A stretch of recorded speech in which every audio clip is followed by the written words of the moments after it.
Now, we hear so much about the new national curriculum, about what it has to be and how it shall be examined, but we hear very little about the skills to make it work in the face-to-face contact between teacher and children.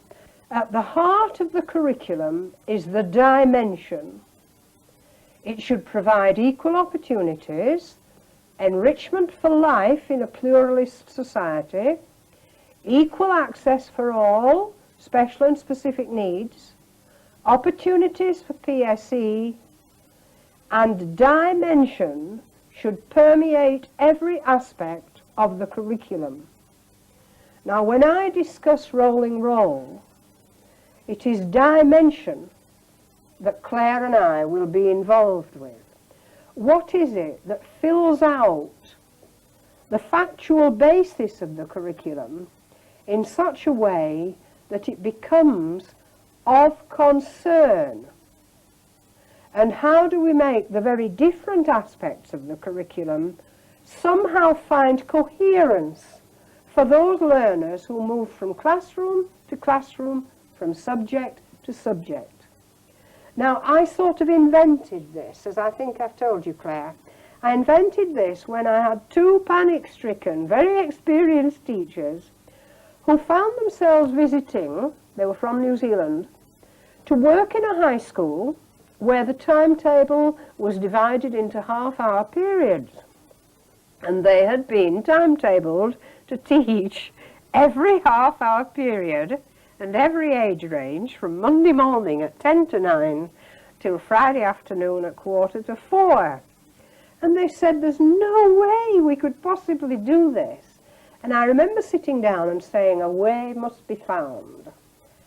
And I invented rolling roll. It's a funny sort of name, but it sort of rolls the work forward from one class to the next class.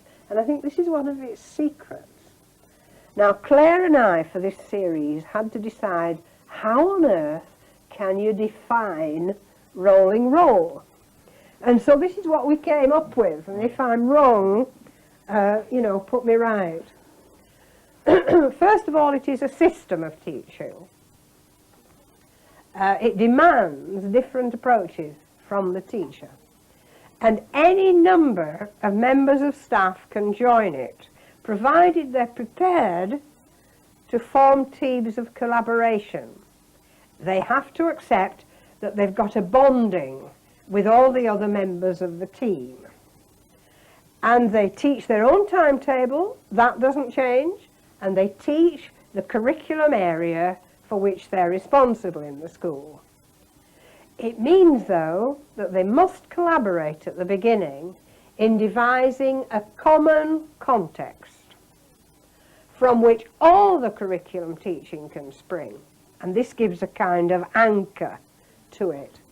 And this context gives purpose and impetus and relevance for their particular curriculum aspects that the work will undertake. Now, this context is carefully structured so as to provide easy access to the arts, the sciences, and the humanities curriculum, and at all levels, right through the age range of the pupils and right across the ability range of the pupils.